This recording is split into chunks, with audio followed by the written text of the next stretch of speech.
Wherever you're listening in the world, it's a pleasure to welcome you to IsraelCast, the podcast powered by Jewish National Fund USA, your voice in Israel.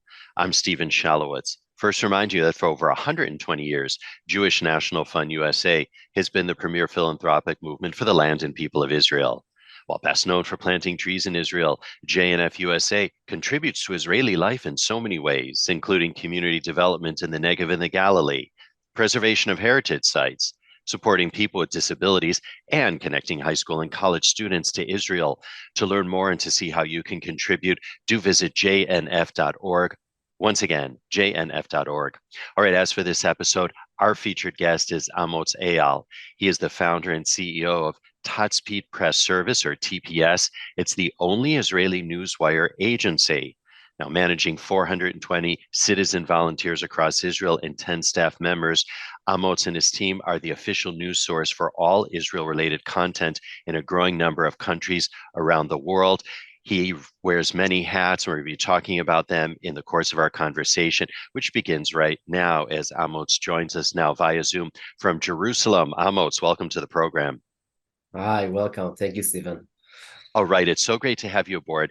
And I must tell you that when I was doing my homework, I was really surprised to learn that when you started TPS in 2010, there was not a single Israeli newswire.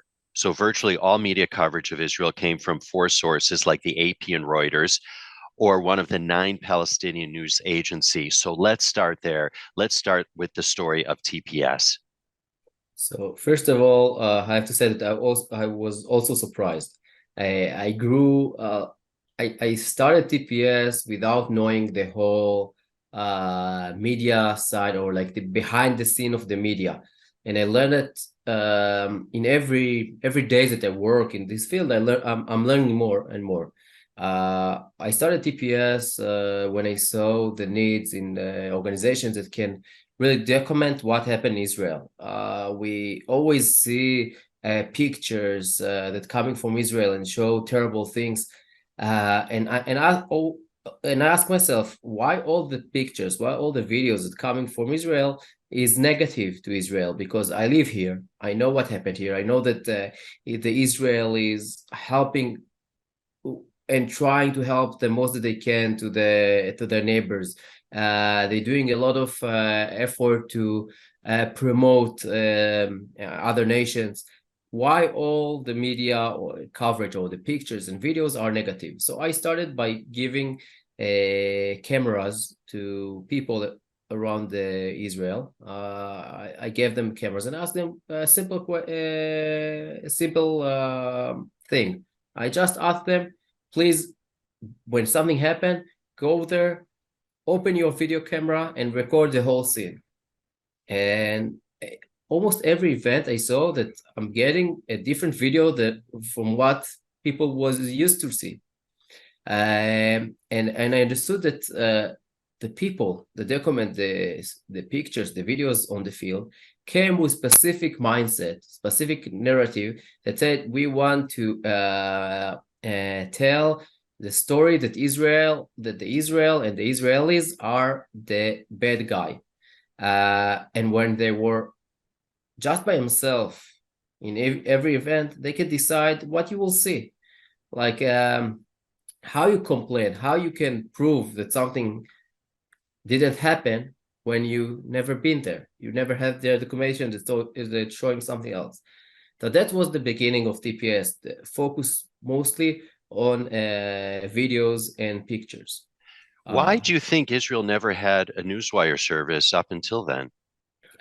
So again, like when I started TPS, I didn't know what is news service. I started by the organization that his goal was just to document pictures and videos, because it's something that you never learn. How many? I think most of the people around the world, if I will tell them the name AP, Associated Press, they will tell me, "Oh, I know the name," but how many from the people that know the name AP know that there are AP reaching every day half of the world population, more than 15,000 media outlets? How many people know that? Because you know the name, you see it in few places. Or Reuters, the Canadian company, they are controlled together with AFP the three biggest news agencies, AP, Reuters, and AFP, controlling almost 90% of the world information. Like, let's say that you're reading your newspaper. If you are in Boston, the Boston Globe or Chicago Tribune, and you read something in the international section, how the Boston Globe getting his story from the Philippines or from South America? The Boston Globe doesn't have a reporter in South America. It doesn't have a reporter in the Philippines, but he get it through the wire. The wire is AP. AP have offices all over the world. He has correspondents all over the world. And he sent and distributed his material to your newspaper. So he controls in everything that you know about these places. And not surprisingly, also about Israel. So, like I started, I didn't know what is a news agency. I know the names. And most of the people didn't understand what is news agency. And that's why I think Israel didn't have their own news agency. Now, also, I can say that it's really hard to work as a news agency, because news agency in the essence of the news, it's to be behind the scene. And people like to be in front. They like to have their own site with their logo, and that people will go and look for their name over the website, over the internet. But news agency, no one can read my article on my website. Is protected by password, because the people getting my stories, they're reading my articles, are the editors of the newspaper around the world. And they're not just reading my article, they reprint it or copy paste my article and using it. And it's harder method, but I believe, and I can see it every day, that is much more effective when you coming to tell the truth. So you give these people cameras and they're recording stories. And then how did you grow the organization from there? Okay, so that was, I think, 12 years ago, when we operate almost just with cameras. 2 years And what after, did you do? And what did you do with the material that they collected? So I started to work with the Israeli media, and I started to give the Israeli media pictures and videos, and to be their source for what happened in Hebrew. And 2 years later, we started to work also internationally. I brought someone to the teams that started to write articles in English. And we started to share our information with other media outlets. And we saw more and more demand for our material with different media outlets. It said, okay, we want to get your stuff, we want to read your angle, and we want to publish it. It took me a long time. I have to say that I started this organization when I was a pizza delivery guy. When I Are you serious? Serious. I have my motorcycle from the pizza, and I went to places and collect it was before you could send the video over the WhatsApp in seconds. Like I drove with my motorcycle to places to take the videotape with the recording and to pass it to the media. It was and I didn't have no one that backed me financially. So I took my money from the tips that when I gave like from the deliveries, and I bought cameras, and I spent it on the organization.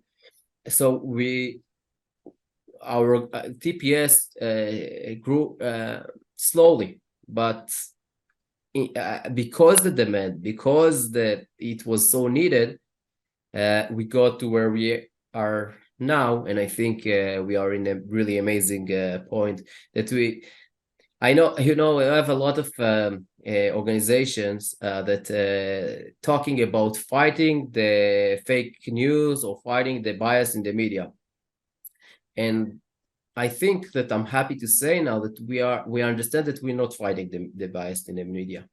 We are the solution, because if you will always, the only way to really change the raw information is to be there first, is to be on the scene and to send them this first information. Then they need to react. if you will always react to what someone else wrote, and you never been in the field, you never been there, how you can prove that they were wrong?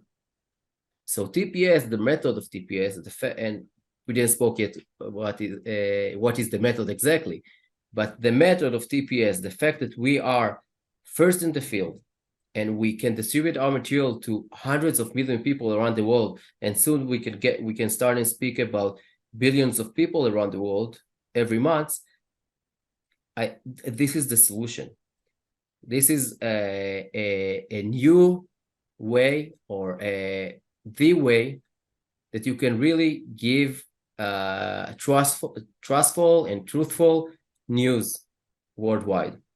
First of all, I just have to go back to the point that you were a pizza delivery guy and you started this business, because I think that is great inspiration for anybody that's listening that wants to make a change, start a company, and really have impact. So first of all, congratulations to you for having the vision and the chutzpah and the real drive to do that. So congratulations. I'm guessing that you've given up the pizza delivery side of your career?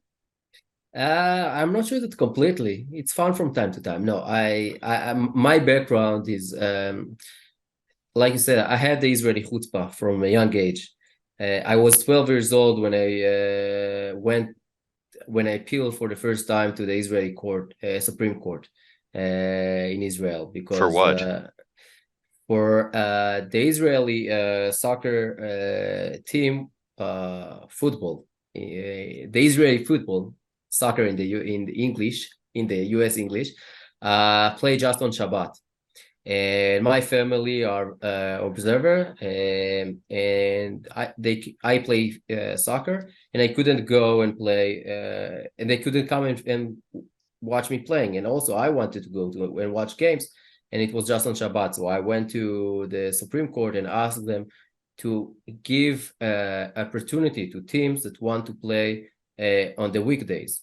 And I'm happy to say that after our appealing, every week you have teams that playing also on the weekdays. I was 14 when I established a school, because I felt that I'm wasting my time in regular school. So together with other 4 friends, we decided we will want to establish a school that we'll learn in the evening and we'll work in the morning. So we established 5 of us together a school, and we finish our exam in our own school. And I was involved in a lot of things in the public life in Israel from really young age. And I think that one of the things that I always carry with me is the fact that when something is, when you see a problem, you have to try and fix it. Now, it's not always easy. You not always succeed, but I think that you always need to try. And that's what I saw here in the TPS. I saw a problem. And when people told me, and a lot of people told me, you have no chance to succeed, you have no chance to change reality, I said, I will try and I will do my best. And I'm really happy to say after 10 years that we see the results. We see that we're succeeding every day. Indeed. Again, kudos to your chutzpah. I think a lot of people can indeed learn from that. I want to go back, though, to this notion of Reuters, AFP, and the AP controlling so much of the narrative. Can you talk a little bit about that narrative and the people that make up those organizations?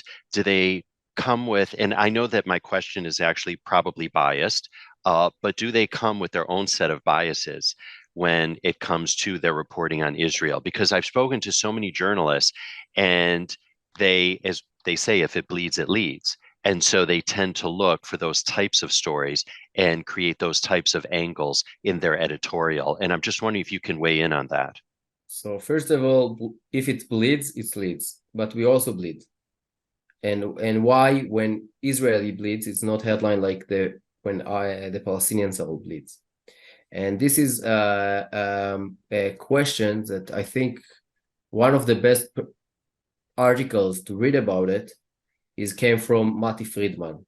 We had Mati on the program and we talked about this exact topic, and so that's why I wanted to get your opinion on it. So I think Mati wrote really a bright and clear article about it, but I can elaborate a bit more. First of all, when I started TPS and I said I want to work with international media, people told me they are all biased. Now, they're all against Israel. And my answer to that was, it's not possible that all the media around the world are against Israel. And I tried and I checked and I found that every country have different newspapers, different websites, different channels, and each one of them have different point of view.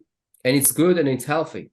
It's healthy that the Daily Mail and the Guardian not coming from the same political view or perspective. It's healthy that the Wall Street Journal and New York Times are not from the same agenda. But what is not healthy, that all of them getting their stories from the same place with one agenda. Now, what is his agenda? I will give you a headline. Israeli policeman shot man in Jerusalem. What happened in this headline? What happened in this event? You can guess from the headline. Most of the people cannot guess. But what happened, it was a Palestinian driver that took his car, ran over people in the light train station. He murdered Yemima. She was 23 years old, and another baby, 3 months old, Chaya. Killed them, went out from his car with an axe and tried to attack more people, and then Israeli policemen shot him. Now, this headline, Israeli policeman shot man in Jerusalem, was the headline 8 hours in AP website. I spoke with someone that wrote it, with the person that wrote the headline, and I asked him, how come you came with this headline? His answer was, that's the information that we got from the Palestinian side. And I asked him, okay, after that, what happened? Why he stayed for 8 hours? He said, because my editor decided. Now, from my point of view, this is really not a professional headline. He's not telling the story. He said bleed is lead. A baby 3 months old was murdered there. A 23 woman was killed. And this is the headline. I can give you another example from AP. 3 Palestinians killed after alleged knife attack. What happened there? 3 Palestinians went and tried to murder people in Abel's Gate. They succeeded to kill Hadar Cohen. She was a border police woman that was murdered there. After they tried to attack more people, her friends from the unit succeeded to stop them from killing more people. But this was the headline of AP. And it's again and again and again.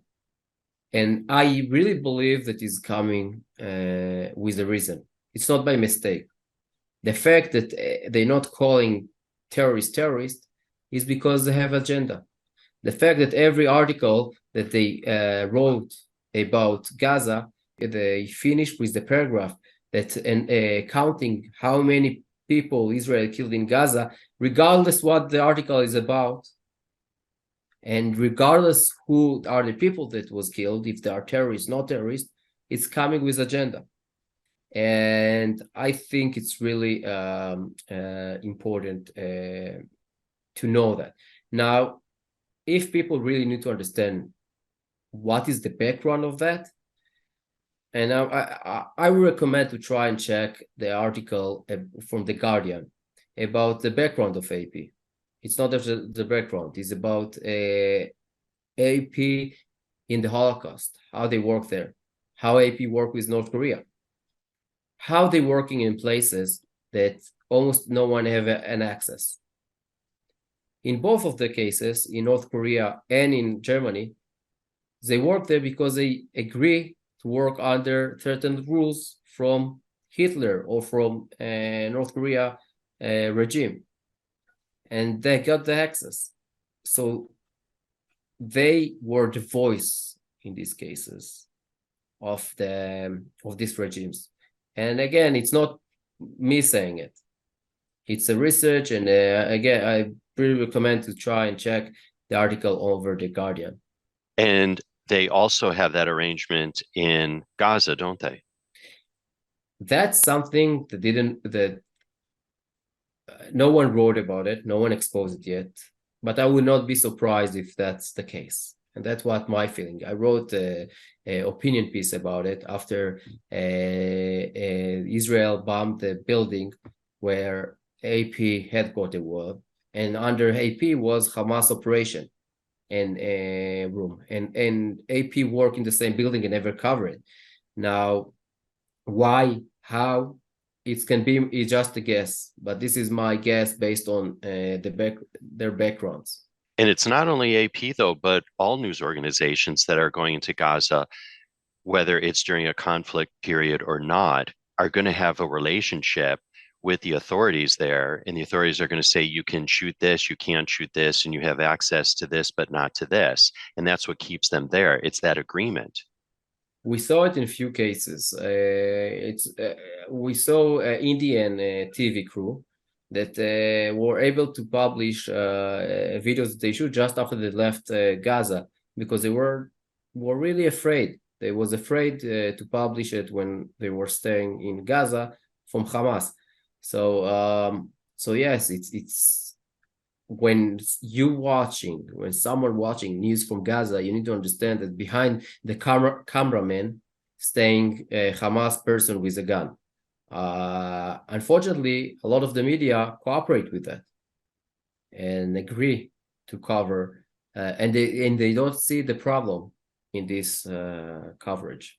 Yeah, I mean, that's the thing. I like what you said earlier, the fact that it's good that there is the New York Times and it's good that there's the Wall Street Journal here in this country. You get different sides, you get different opinions.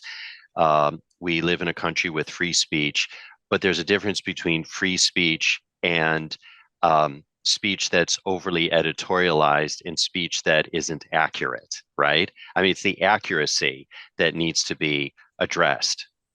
It's the accuracy, and also, again, I'll mention it again. It's important to understand who are the sources. Yeah. So I want to ask you then. It's important to understand if Wall Street Journal have their correspondent here in Israel, or they are carrying AP stories or Reuters stories, and you can see it, but no one looking on the small credit. And I think it will be much healthier for readers to always look who wrote the story, who are the source. Now, when I'm working with media outlets, I'm not saying you need to work just with me. I'm the only one that can provide you material. I'm asking just one thing: check my stories, check their stories, and see which are more accurate story. And I'm standing behind my stories without any problem. Right. So Amotz, who are your reporters and who are your photographers? So I have around 420 photographers around Israel, all volunteers. It's people really from different backgrounds, from Druze community, Bedouin, settlers from Judea and Samaria, and from 18 years old to 70 years old, women, men. It's so many different people with one thing in common. They care about how the Israeli stories are told in the world. And they volunteer, and they're risking their life from time to time, going to dangerous places, because they understand that this is the war today. Maybe people didn't realize yet, but military-wise, Israel won. Israel much stronger from our enemies. So they turned to diplomatic, or they took a way to fight over the truth. They said, we will win Israel over the international media, over the international diplomatic actions. And they're doing it with lies and with fake news and fake images. Now, if this is the war, like I said, TPS is the solution. The only solution to do so is to be there in the field before them, and to send better story with more fact. And in the end, the editor will not be criticized 8 hours later about false headline, because it will get the true headline from us, the factual from us, and it will not be because we hear it from rumors. We have one of our dedicated volunteer on the field, and we are so fast on the field that in a lot of cases we're getting when the event is still happening. I can take you for example. I can 2 weeks ago. 2 weeks ago, it was a terror attack in Ariel. Ariel is a city in Samaria, and the terrorist shot people in a gas station, and then he ran away and tried to shoot and attack more people along the way. And we heard it right when the event happened. We hear it right away, and we sent our photographer to the field, to the place. I said, we have a terror attack now. We need you to be there. We need you now. And he drove there, and then he calling us, said, the road is blocked. I see here something like accident. And we understood that it's not accident, it's the terrorist. And we told him, no, it's not an accident. It's the terrorist that near you.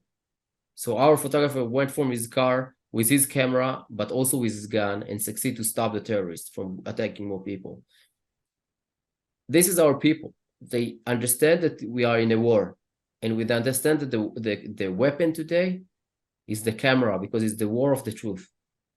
It's war about the truth, and we need to win this war. We cannot fight.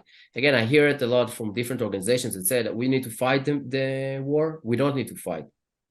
It's never good to fight, but we need to win. We need to be there and to make sure that we're leading the story.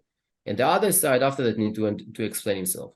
And we had it in so many different articles that we succeed to bring the first information that the other side need to respond. For example, when we uncover the fact that behind Jeremy Corbyn, when he ran in the UK, behind him, behind his biggest social media campaign, it was Hamas standing. Someone from Gaza that arranged the whole thing behind his Facebook pages. And after we exposed it, they tried to attack us. Like we had a cyber attack against our site, and then we have articles against us in Iran and in Turkey. We put them on defense. And I believe that this is the only way to win, really, to lead the information, to expose the fact, to expose the truth, and to send it to all over the world. Now, how are you sending it to all over the world? Maybe you want to. Yeah, I was going to ask you, what's your reach? So, what is our reach? I have to tell you, it was a long process. In the beginning, it's really hard to start a news organization, mostly when you don't have budget and you have just 3 people in your office. All you got are those tips from delivering pizza. Yeah, it's not a lot, unfortunately. But was the pizza good, by the way? Great pizza, still in Jerusalem. If you're coming, you are more invited to try. Can you give the place a shout out at least? What's the name? The name is American Pie Pizza. Okay. Listen, I'm originally from Chicago, and we're known for our deep dish pizza. So there's nothing like a good deep dish slice of Chicago pizza there. I need to try it. You need to go. I'll take you to Chicago. But anyway, carry on. So when you started the organization, you did have challenges. So the challenges is always until today. We are a small organization by budget, a really small organization comparing to all the other Asbara organization, advocacy group. We are really small by budget. But here, every dollar worth so much, because every article that we're sending to our partners. Now, who is our partners? Like I started to say, it was a big challenge to start to work with media outlets. And we started, and step by step, we had one more news outlets, two more news outlets. But in 2016, I got email, and this is really strange story. I got email from someone from Portugal, and that wrote to me for me that he really recommended that I will apply to be part of Aman. I said, "What is Aman?" He answered me that Aman is the association of news agencies in the Middle East. I said, "Okay, I will try, but I don't think that I have any chance to be part of it. You know, the Middle East, they are not in our favor." And I sent a letter asking them to accept TPS as a part of their association. And they vote. And of course, they vote against us. And they were really happy that they succeed to block the Israel News Agency to be part of this association. They wrote articles. MENA in Lebanon, the National News Agency of Lebanon, wrote an article that they they stood behind the successful blocking of the Israel News Agency. And I forgot from that. But 2 years later, I got invitation for the first time from our really good friend, BTA, the National News Agency of Bulgaria, to take part in the World Congress of News Agencies. Now, you never heard about the World Congress of News Agencies. I also never heard about it before I joined. And they invited me to take part. It was held in Sofia, Bulgaria in 2019. And so I went there, and it's a funny story. I came there together with one of my volunteers. She flew especially from Brazil to help me in the conference, and together we went to the first day of the summit or the congress. I'm entering to the elevator together with her and another few people, and we started to speak friendly. How are you? How was your flight? And then they asked me where you are from. I said Israel. I asked them where you are from. Didn't answer, and start to ignore for me. I didn't understand, and we went out from the elevator. I'm looking for on their badge. It's the head of the National News Agency of Iran, IRNA. He was the first person that I met in the Congress. But I'm happy that was just him. And after that, for 3 days, I met amazing colleagues from different news agencies from around the world that came to me and said, we want to get the Israeli story. We want to get the voice from you. And we started to cooperate with different national news agencies. The first agreement that we did, cooperation agreement, we signed with Azerbaijan National News Agency. It's called Azertag. The head of the Azertag was also the president of the World Congress of News Agencies. I went to Baku. We signed an agreement, and they started to share our material in Azerbaijan. Then we signed with Armenia and North Macedonia and Romania. And then I was invited to sign officially a cooperation agreement with the Emirate National News Agency, WAM, Europa Press in Spain, and more and more. Now, until today, we signed with 9 national news agencies. It's meaning that 9 countries getting our stories daily. And these news agencies are not publishing our stories just on their site. It means that every day, the 20 or 30 or 50 media outlets in each country, depending the number of the media outlets in the country, getting our stories from Israel. Think how much it's multiply your reach. How much is it multiply your effect?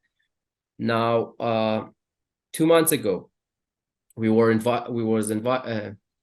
invited by WAM, the National News Agency of the Emirates, to the media congress that they arrange in Abu Dhabi. And my team there were meeting one by one another 20 news agencies from really important countries around the world. And they all share one request to get this Israeli story. And that's what people maybe will be surprised. I think it's really important to understand that you have hunger in the world for Israeli story, for the story about the Israeli technology, from the Israeli point of view of what happened in Gaza, from the Israeli point of view of what happened with the government.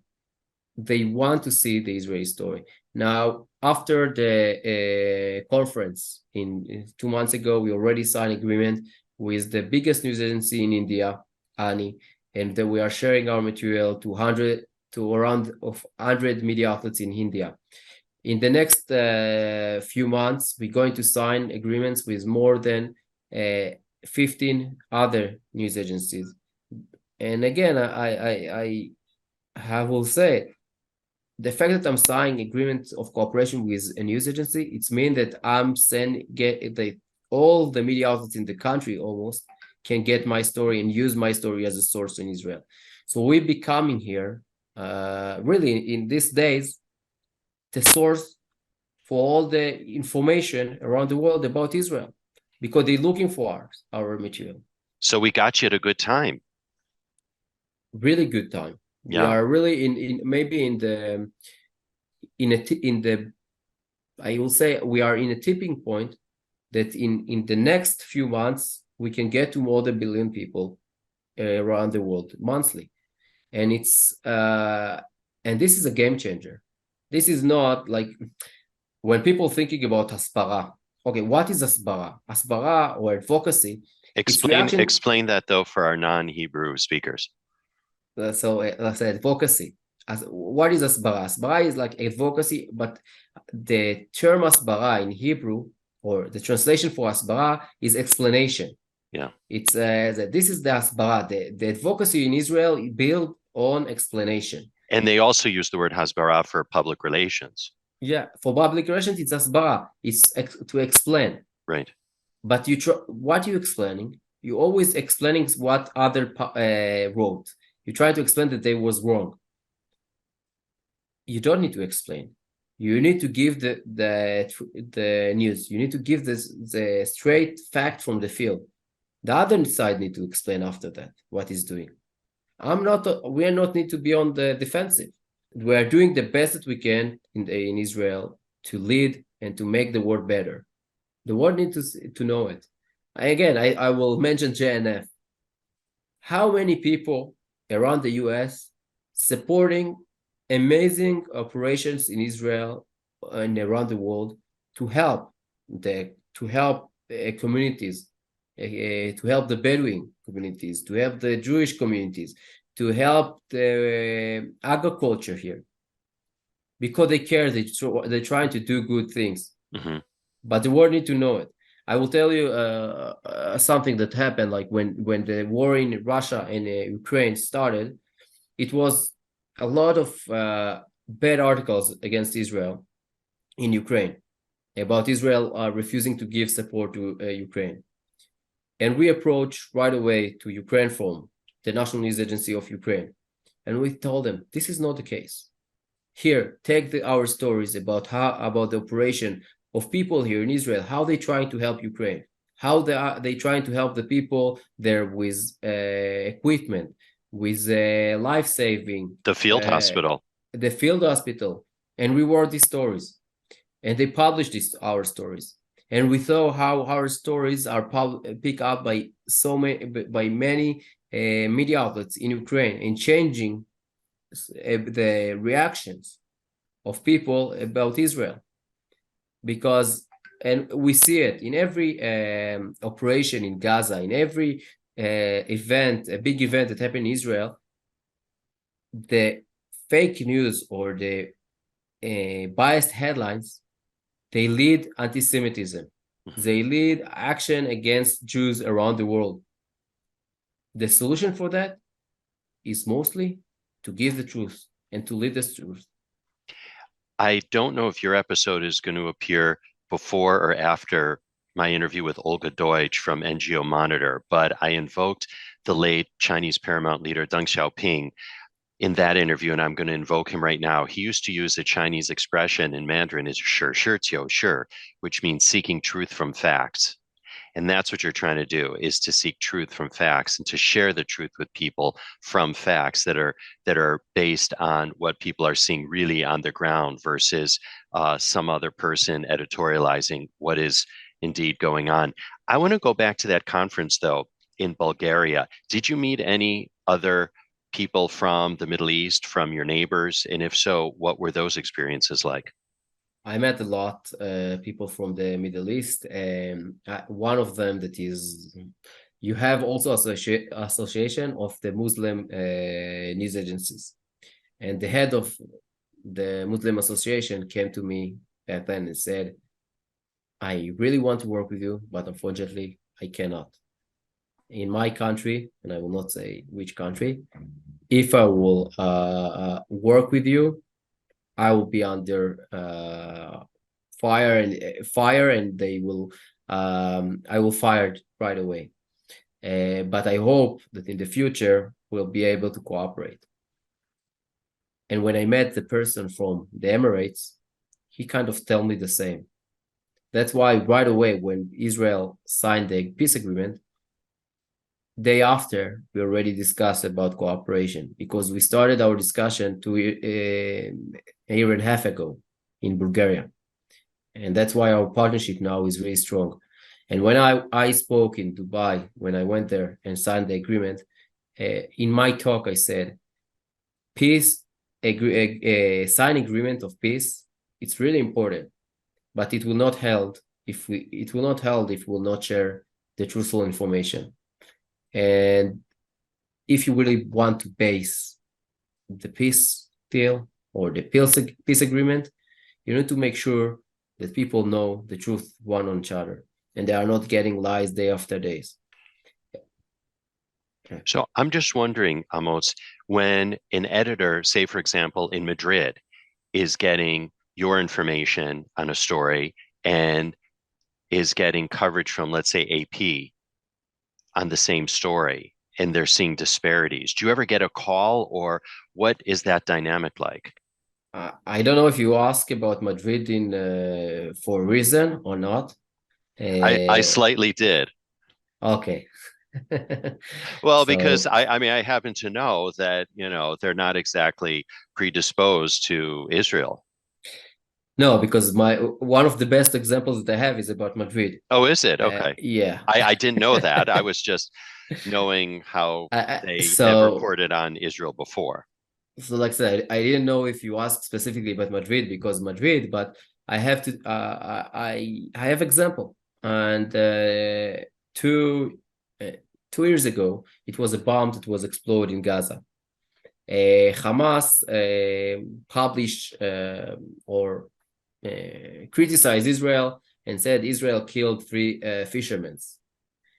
Now, in Madrid, I don't know if you know, but you have 2 main news agencies. One is EFE, the National News Agency of Spain, and the second one, her name is Europa Press. Now, EFE took Hamas words and wrote really, I think, a nasty story about Israel, the killing basically every day innocent people in Gaza. And by the way, where are they getting that information from? From the Palestinian news service? They took it from Hamas. Okay. They took it from Hamas official announcement. Hamas blame Israel about killing the fishermen. Now, we had our person in Gaza. We had our photographer in the scene, and he took the picture and he gave us information. And our sources in Gaza gave us the first information that's saying it was Hamas bomb that killed these fishermen.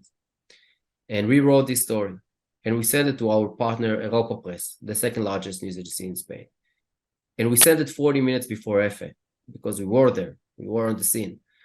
And Europa Press ran our story. And we saw that in almost all Latin America, they used our story. They didn't use EFE story because it came later.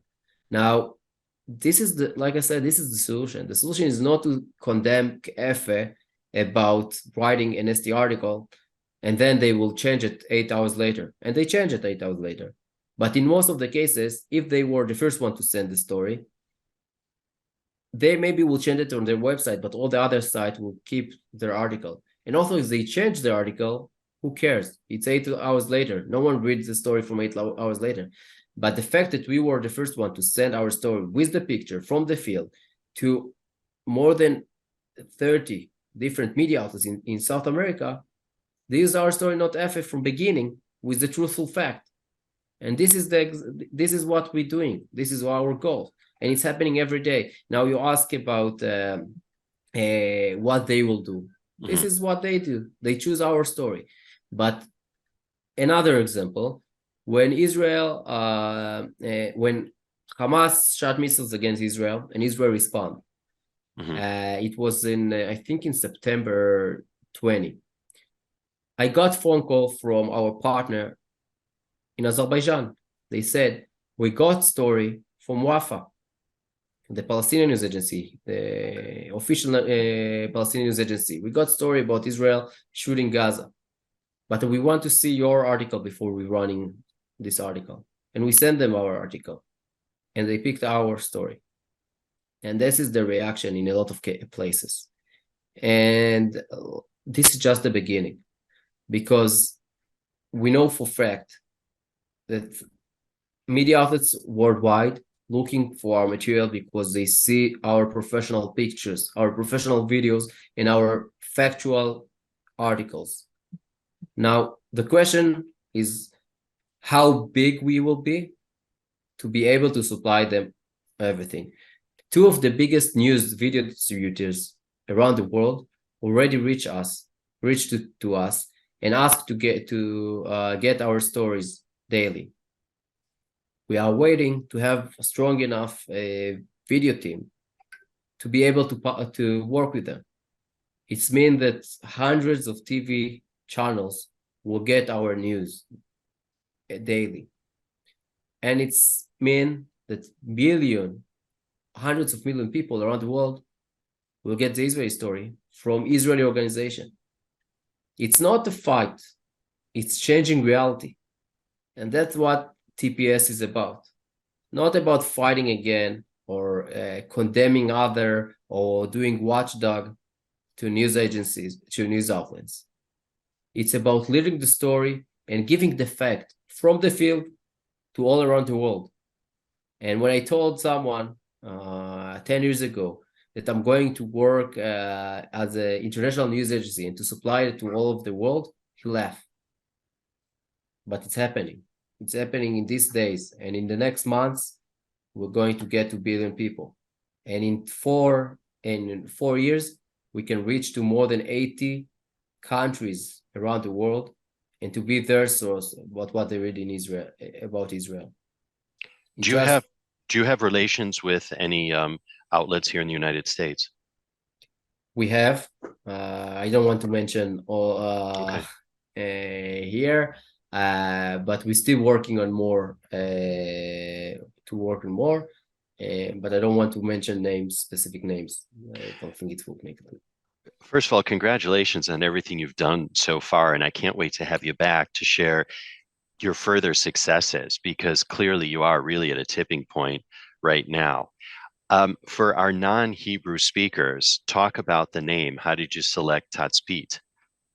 So we started Tazpit in Hebrew. The organization name was Tazpit. Tazpit is observation point. It's like to say, okay, we are watching. Now, when we started working internationally, I understood that no one can pronounce Tazpit. It's too hard. So we decided to go by the initials TPS, Tazpit Press Service, and now we know more as a TPS. It's easier for international people that don't know Hebrew, but we're still watching, and this is behind our. This is maybe our motive and motivation. We are there. We are watching, and we'll give the truthful information. Amotz, I'd like our listeners to get to know you personally just a little bit. And before we started rolling, I said to you that it's mid-afternoon here. It's well into the evening time for you. I said, I know you probably got to go to sleep soon. And you said, no, you're up all hours of the night because you're dealing with all these different time zones. So do you get any sleep at all? I have two kids, one 2 years old and one 3 months old. I Oh, don't remember what is sleeping. What is to sleep? it's that thing you do in your bed so that you can feel refreshed the Yeah. next morning. Okay, I guess wait a few years and then you'll rediscover what sleep is when the No, little one gets to be a few years unfortunately, older. I think I'm lucky. I'm really lucky to be busy in things that I really believe in them, and the motivation and the support that I'm getting from people around the world, and mostly in the US. Again, most of our supporters coming from the US. It's really helping me to work around the clock to make sure that our voice are heard. And yes, if we're working with India, that is 6 hours earlier, or we're working with the US, that is 7 hours later or 10 hours later. It's around the clock work, and I'm happy that I'm not doing it by myself. I have dedicated team here that really taking their time, taking their effort to make sure that the story is here. I have volunteers from Boston, from Florida, that really helping us, from other places around the US, helping us to achieve our goals. And I think that maybe I'm not sleeping a lot, but I'm lucky every day that I'm waking up, that I'm doing something that I really think that is meaningful and it's helpful to the Jewish nation. So, Amos, we know that you wear many hats, and I want to talk about one of them right now because you're a lecturer at Reichman University, formerly known as IDC Herzliya. And for the past 5 years, you've taught the course, and I love this title, Communications in Conflict Zones. I'm really curious, what's the syllabus and what's the key message that you want students to take away from the course? So the key things that I want them to learn and to be aware is who affecting their news, who affecting their knowledge from these conflict zones, who controlling the news, what is the power of the photographer and what is the power of the editor and the NGOs that behind it. I'm trying to give them the full range of influencers that working on with and on and in the media with one goal: be aware of what you're reading, be aware of who your source and what is trying to tell you and why. Can those of us that aren't students at the university somehow audit that course? Because I think it would be absolutely fascinating to sit in that on that. From time to time, I also trying to do a Zoom or Okay. like online conference to explain a bit more about these topics, because I really think it's important.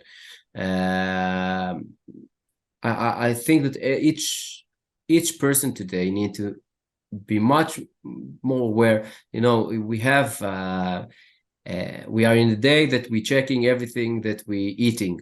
What is the I was just going to say the same thing, Amotz, is that we're checking our ingredients. We're so concerned about what we're consuming and putting in our bodies, but we don't think about what we're putting in our brains and the origins of what we're putting in our brains. When I was a sophomore, that's the second year in high school, I took a course. It was one of my favorite courses in high school. It was called Modern World History. And the teacher was just this remarkable font of knowledge when it came to history. And the first assignment that he had for us was to research the biographies of the two people that wrote the book that we were going to be using. We all thought it was the most ridiculous assignment. And for years, I thought it was ridiculous. I would say over the last 10 years, or about 10 years ago, I realized why he had us do that. Because the person that is writing whatever we're reading, whatever we're consuming, is going to impact what is being written. And then that knowledge is going to go into our brains, or those facts, if you will, or that information will go into our brains. And we have to see what biases they had, where they came from, what perspective they were offering on whatever it is that they were writing about. And in this case, it was about history. So I think I found a visiting lecture for my course for next year. I will invite you. You got a deal. You absolutely Yeah. got a deal. You heard it here first, folks. No, I'd be because happy to. I think it's, again, you mentioned and you said it really clearly, and I think it's important. And I know that the people that care and support the JNF care about Israel. Yeah. But they're not always checking and not always aware where the information coming from. Because you're reading now the Washington Post, and maybe you are believing your newspaper, or you're reading your local Miami Herald. It doesn't matter. If you be more aware of who behind it, who pay for this article, or just who was the source, you will be much more healthier.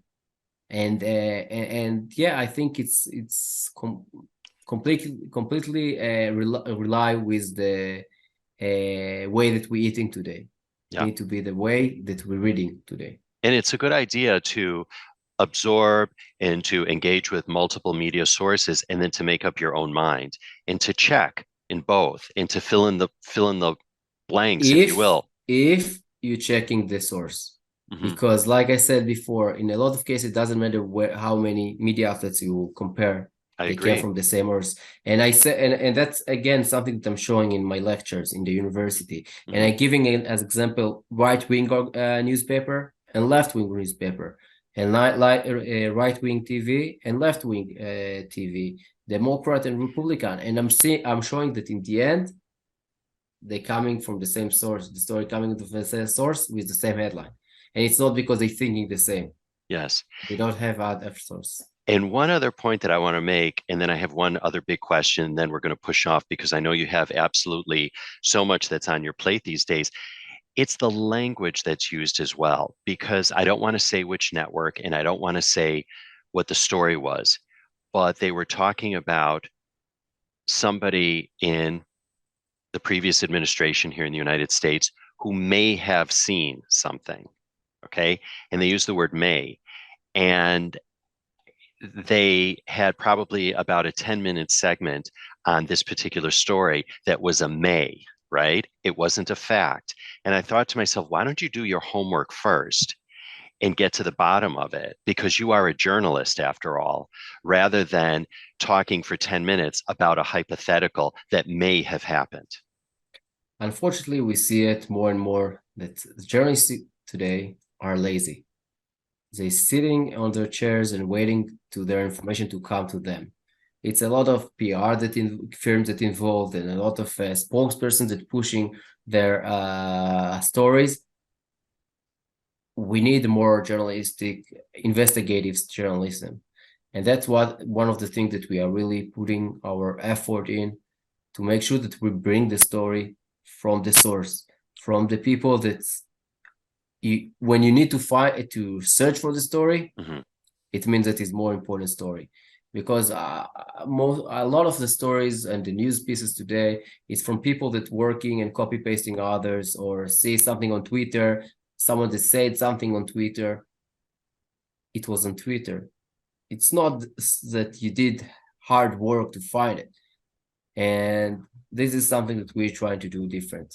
Right. Well, really, once again, congratulations on your many successes. As we wind down our conversation, just one other point, because Jewish National Fund USA has launched a whole year-long campaign called Conversations on Zionism, Reclaiming the Narrative. It's to reclaim the beauty and the inclusivity of what Zionism is all about. I encourage everyone in earshot to go to youtube.com/Zionism Studios to embrace these fascinating conversations. So with that in mind, Amotz, I'd love to ask you, what is your definition of Zionism, and what are you most proud of in terms of being a Zionist? It's a big question. It's really a big question. I saved the best for last, didn't I? And I will tell you it. I will answer it. Look, Zionism, it's my mission. It's my life. It's my feeling to my country, to my people. It's it's hard to define it because it's in every, I think it's in every aspect in my life.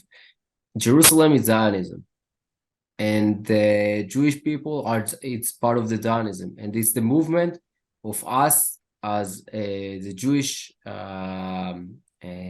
people that part of something bigger than us. And I really it's really hard for me to put it on the side of and to define it as something different or something specific, because it's much more than that. And all my life it was a joke. Like I always said, I'm a Jerusalem person. I always grew up and live around Jerusalem. For me, Jerusalem is like the symbol for Zionism, because it's the place that everyone around the world are pray to be part of Jerusalem. And like we said in our pray for the next year in Jerusalem.